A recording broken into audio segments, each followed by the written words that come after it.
Մեր ժողովուրդը պետք է իմանա ներկայիս քաղաքակրթական ահուբոհին տեղյակ լինի, սահմանափակում ենք Հայաստանում կատարվող քաղաքական իրադարձություններին, այնինչ քաղաքակրթական բոլոր իրադարձություններում գտնվում է մեր հարցերի, մեր լույսը բացելու, մեր դարավոր իրավունքների խախտված իրավունքների պատասխանը գտնելու եւ լույսը բացելու հարցը։ Ինչ վերաբերում է Միացյալ Նահանգների Իրան պատերազմի եւ նրանց միջև պայմանավորվածություններին։ Ի սկզբանե այդ process-ը երկար շարունակվելու է, որովհետև նախատեսված է եղել, նախ ասենք, որ դա արհեստական բանականությունով Ատլանտյան քաղաքակրթության կողմից այդ բանականությունը եւ թվայնությունը պատերազմական նպատակների համար օգտագործվող, ինչպես մեր Արցախի 2020 պատերազմն է, նման պլանավորում է գնում եւ այսօրվա դրությամբ կարող եմ նորից շեշտել, ձեր տաղավարվում նշել ենք, որ Միացյալ Նահանգները օթյակների հանձնարարությամբ գերտերության տիտղոսը հանձնել են Չինաստանին։ Դա արդեն փաստ է, որովհետև Չինաստանը մարտ ամսին վերցրել էր բոլոր պետական աբլիկացիաները։ Նման բան կատարվել է, երբ որ Անգլիան է դարել գերտերություն հարյուրամյա պատերազմից հետո Ռոշիլդները Լամանշը լողացան եւ նույնիսկ մեր Կիլիկիայի ունեցած հարստությունների հիման վրա պետական այդ աբլիկացիաները գնեցին եւ ստեղծվեց կենտրոնական ռեզերվային ֆոնդը։ Ինչ նորից վերադառնում ենք, ես կապում եմ Միացյալ Նահանգների եւ Իրանի հետ կապված, Իրանում եւ Միացյալ Նահանգներում կենտրոնական ռեզերվային ֆոնդը ոչ մի օբյեկտ չունի, ոչ մի բանկ չունի, հիմնական կռիվ առաջնային գնում է կենտրոնական ռեզերվային ֆոնդը իր մասնաճյուղը բացելու համար։ Օրինակ, Ռուսաստանը կենտրոնական բանկ չունի, Ռուսաստանը ունի ռեզերվային ֆոնդի մասնաճյուղ, որ կոչվում է Ռուսաստանի բանկ։ Այստեղ առաջնահերթ խնդիրը, երբ որ արհեստական բանականությամբ դրվել է, նպատակը նա եղել, որ առաջին 2-3 քայլերի կատարելուց հետո, այդ թվում նաև Իսրայելի հետ, նրանք կարողանան տարանջատում մտցնել շիիզմ եւ սյունիզմ երկրպագող ժողովուրդների մեջ, որը կատարվում է, եւ շարունակել պատերազմը։ Բայց նորից եմ, ինչպես մինչև հաղորդումը մենք խոսացինք, ներկայիս ահազանգների մեջ ամենակարևոր հարցը դա համարվում է երկրների միջև ոչ պայմանավորվածությունների հարց, այսինքն նստում, պայմանավորվում են, գրում են, կապում են, բայց դիվանագիտական պետությունների միջև հարաբերությունների հարցի արվեստավեր վարժ մասնագետներ չկան, տեսեք, մասնակցում են իրենց ներկայացուցիչները, փեսան մեկի, մյուսի եւ դիվանագիտական ոչ մի պրոտոկոլ, արձանագրություն խնդիրները պետության լուծելու համար չի լինում։ Այսօր արդեն Իրանը ցույց է տվել, որ ինքը կարող է արճակատել նման հզոր գերտերության դեմ եւ երկրորդ հերթին արդեն նոր գերտերության աշճան ստացող Չինաստանը համակողմանի օգնություն է ցույց տվել Իրանին իր դերը բարձրացնելու համար։ Ինքնիսկյան այս բոլոր հարցերը պատերազմական լուծելու են շատ սահուն ձևով։ Նույնիսկ եթե մենք ասում ենք տրիպ հասկացությունը պլանը կատարվելու է թե չէ, միանշանակ կարելի ասել ոչ, բայց դրանք շատ սահուն ձևով արդեն Իրանի շահերից ելնելով եւ քանի որ էությամբ Անդրկովկաս ինչ վերաբերում է մեզ, Անդրկովկասը արդեն դուրս է եկել, Անդրկովկասից դուրս են եկել ռուսական շահերը ինքնիցքյան միջազգային իրավունքի հիման վրա Պարսկաստանը լիիրավ դեր է կանգնելու իր իրավունքները վերականգնելու համար։ Ես այսքան կասեի, Իմ հարցից պատասխանը փաստորեն դուք համարում եք, որ ասում եք այո, սա մեծ ավելի խնդիր է, քան զուտ Իրան, Միացյալ Նահանգներ, փոքր լոկալ կարելի ասել պատերազմը։ Շնորհակալություն, երկու խնդիր կա, որը ես դուրս բերեցի, պարոն Գևորգյանի պատասխանից հետո ես վերադառնալու եմ ձեր պատասխանին, երկու ձևակերպում դուք օգտագործեցիք օթյակը որոշել է, ինչի մասին է խոսքը, եւ արհեստական բանականության կողմից դրվել է ինչ-որ խնդիր կրկին այդպիսի ձևակերպում օգտագործեցիք, խնդրեմ պարզաբանեք։ Եվ այսպես պարոն Գևորգյան համաձայն եք պարոն Գասպարյանի տեսակետին կամ դուք ունեք ձեր պատասխանը այդ հարցին։ Այո, ես ընդհանուր համաձայն եմ պարոն Գասպարյանի տեսակետին եւ բացի դրանից տեղեկացված եմ, որ այսինքն պարոն Գասպարյանը երբ որ նշեց, որ համաշխարհային օթյակները հանձնել են գերտերության կարգավիճակը Չինաստանին, դա եղել անցյալ տարի, դրան ներկայան եղել Հռոմի Պապը, որ այցելել է Ուլան Բաթոր, այդ բոլոր, այսպես ասած, սիմվոլիկ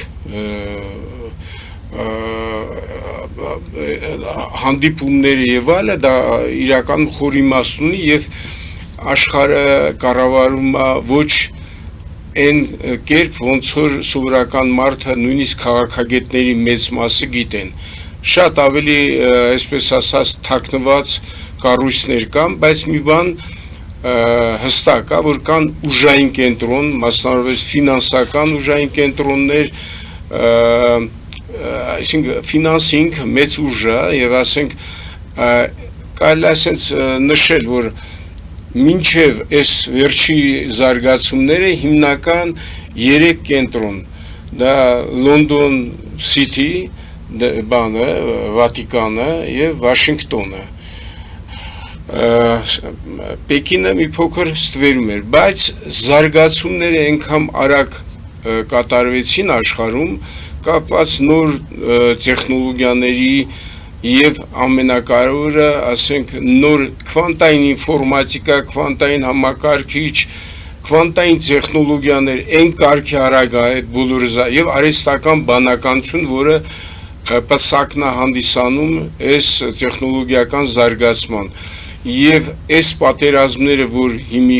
աշխարհում տեղի են ունեն, դա էապես ուրիշ պատերազմներ են, քան նույնիսկ երկրորդ համաշխարհային պատերազմը, որտեղ մենք գտնվում ենք քաղաքակրթական շրջափուլում, փոփոխման շրջափուլում, էական փոփոխությունները տեղի ունենալու եւ շատ պետություններ, որոնք նույնիսկ մեծ տերություններ, որոնք չեն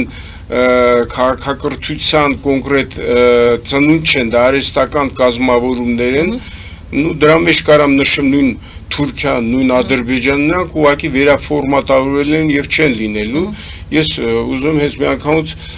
պատասխանեմ նաեւ այդ թրիփի հետ կապված, էլի, որտեվ մեր հասարակությանը ցավոք սրտի մեր քաղաքական դասը չի իրական խորքային բաների մասին պատմում, որ գուցե ինքն էլ տեղյակ չէ, բայց իրականում աշխարհը կառավարում է լրիվ ուրիշ կերպ եւ այն հին աշխարհակարգը այժմ գտնվում է, այսպես ասած, շրջադարձային փուլում, նա պետք է անպայման փոխվի եւ դա մենք տեսանք նաեւ 2020 պատերազմում, երբ որ ասենք մի ամբողջական կոալիցիա, ես հաշվում մոտարպես 11 պետություն, որը մասնակցել է Արցախյան պատերազմին մեր դեմ, բայց իրենք չեն հասել իրենց նպատակին եւ ասենք աշխարհը եւ այդ տերությունները, մասնավորապես Չինաստանը եւ այսպես ասած սրբազան արևելքը, դրա մասին էլ հեսա կասեմ, դա ինչ բան է, դա քաղաքակրթական այն բևեռն է, որը անակնկալ շատերից առաջացավ եւ բայց իրականում նա առաջացավ, որտեղ պետք է այս նոր աշխարհակարգում նայական դերը կատարելու։ Իսկ այդ նպատակը ո՞րն էր, որ չեն հասել այդ նպատակին 2020 թվականի Արցախյան պատերազմում։ Հին աշխարհակարգը, հին մտայնությամբ այլևս անհնարակառավարել, դա բերելու է անընդհատ սկսած տեխնոգեն աղետներից վերջացած հումանիտար աղետների, որ մենք տեսնում ենք։ Դեմոգրաֆիկ։ Այո, դեմոգրաֆիան էլ է, որտեղ դեմոգրաֆիան անկանոն այդ որ զարգանում է, դա էլ ացանցյալը քաղաքակրթական երևույթներից, օրինակ ասենք հայկական բարձրավանդակում հայերը ամենահնագույն ազգերից են աշխարհում,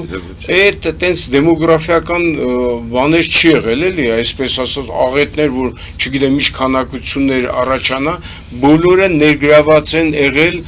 ստեղծագործ աշխատանքի, այն ժամանակ ինչ ա եղել տերասային գյուղատնտեսությունը, ինժեներական, ամեն հայ եղել է ֆունկցիոնալ այդ հայկական աշխարհում։ Այսօր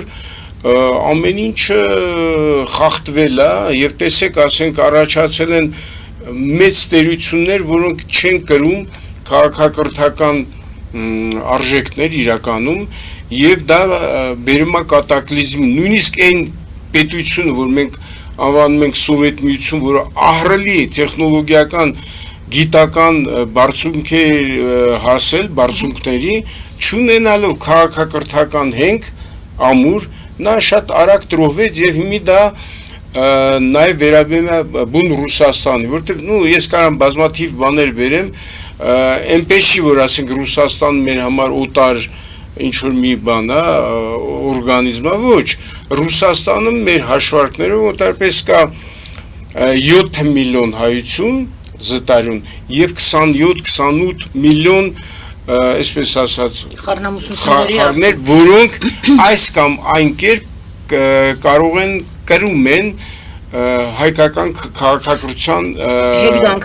այն նպատակին, որ ասում եք 20 թվականի պատերազմի արդյունքում 11 պետություն ասում եք ներգրաված է եղել կամ կազմակերպված է եղել 11 պետություն ներգրաված է, բայց չի հասել իր նպատակ, որն էր չի հասել նպատակը այն էր, որ պետք էր այդ ամբողջ թուրանական միջանցքը ամբողջ Զանգեզուրով վերցվածներ չեն կարողացել այդ նպատակին հասնել, ես չեմ ուզում մի ասենք բաներ ասել, որ վստահաբար ես գիտեմ ինձ ասել են, ասենք ինչպես է եղել, որ Գանջայի մեր Գանձա քաղաքի օդանավակայում F-16 F-16-ներ ոչնչացվել են, ով արել, դա մեր հետ կապված չի, բայց այդ այսինքն այն բևեռը, որը առաջացավ եւ որ մենք անվանում ենք աստվածային արևելք, Թումանյանի բանով էլի, այդ բևեռը արդեն այդ ժամանակ 20-20 պատերազմի ժամանակ սկսել է գործել եւ կանգնացրել է, դա բացի դրանից շատ մեծ դիմադրություն է ցույց տվել այն հայ երիտասարդ սերունդը անձնազոհաբար որոշակիորեն կոպիտ ասած դավաճանված իր վերի ղեկավարության կողմից, բայց պայքարել է 44 օրը այդ պատերազմը փաստորեն ձախողել է այդ ծրագիրը։ Սյունիքի հատվածում առաջ խաղացումը կանգնեցրել է։ Այո, կանգնեցրել է եւ աշխարհում փոխվել է իրադրությունը արդեն։ Այն աստվածային արևելքը, որը Հովանես Թումանյանը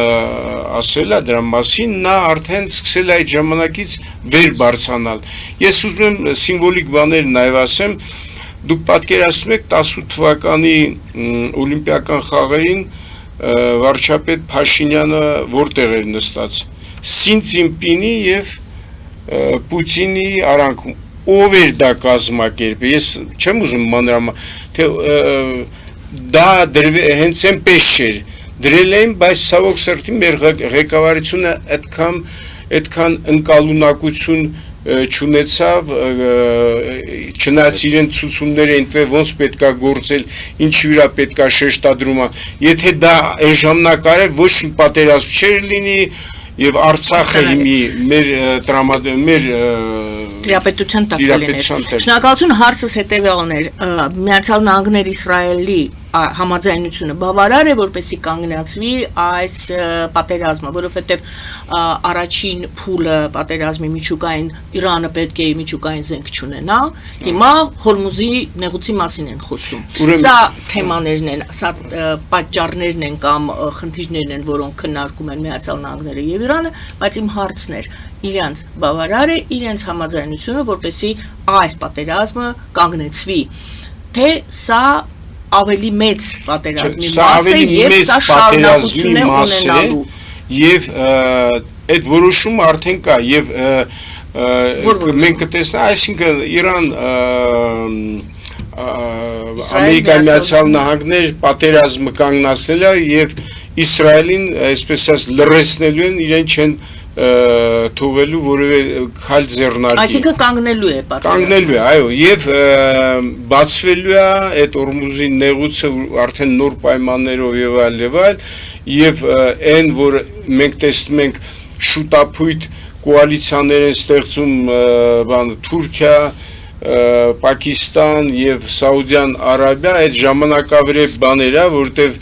դա մեկը ոչ մի արդյունք չի տալի, հենց այդ համաձայնագիրը կնքելուց հետո խուսիտները հարձակվեցին Սաուդյան Արաբիայի վրա եւ տվեցին ահռելի վնասներ եւ ոչ մի արձագանք ըստ էության չեղավ։ Ուզում ասեմ, այս պատերազմները ավելի մեծ տարողություն ունեն